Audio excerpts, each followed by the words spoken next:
So in this part of the St. Paul's first letter to the Corinthians, it speaks about the tradition of the resurrection. And Paul says this wonderful phrase, by the grace of God, I am what I am. And it's the grace of God working through Paul to bring grace into the lives of others.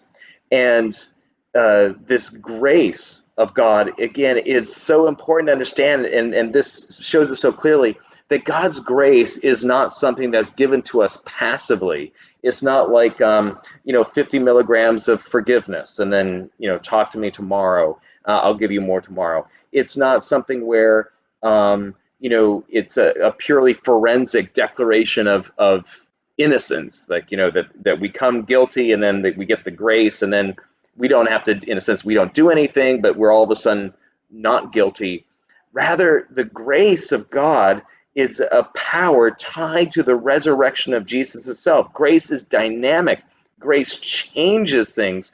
Grace changes us. I am what I am because of the grace of God in me. That is, God is changing me through the same power that raised Jesus from the dead.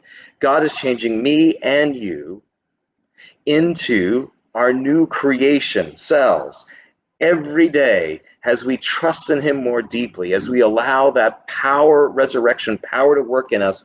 We are being changed into instruments of new creation in the lives of others in the world. That's the grace of God rooted in the power of the resurrection. It's something that is active, that is dynamic, that changes us into partners with it. And when grace first enters our hearts, is something that does come to us as pure gift. But part of the gift is that it transforms us into instruments of gift giving.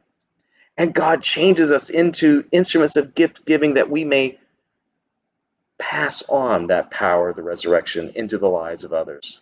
So let us all rejoice in the words of Paul, that by the grace of God, we are who we are. God has made us to be instruments of his love, which recreates the world in the image of his Son. A reading from the first letter of Paul to the Corinthians.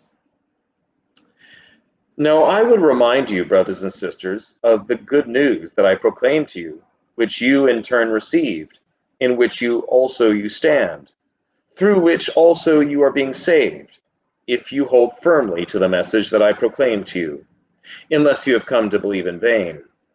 For I handed on to you as of first importance what I in turn had received, that Christ died for our sins in accordance with the Scriptures, and that he was buried, and that he was raised on the third day in accordance with the Scriptures, and that he appeared to Cephas, then to the 12.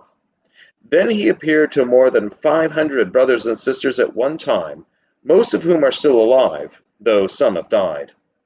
Then he appeared to James, then to all the apostles.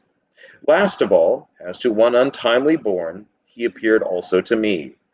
For I am the least of the apostles, unfit to be called an apostle, because I persecuted the church of God. But by the grace of God I am what I am, and his grace toward me has not been in vain. On the contrary, I worked harder than any of them, though it was not I, but the grace of God that is with me.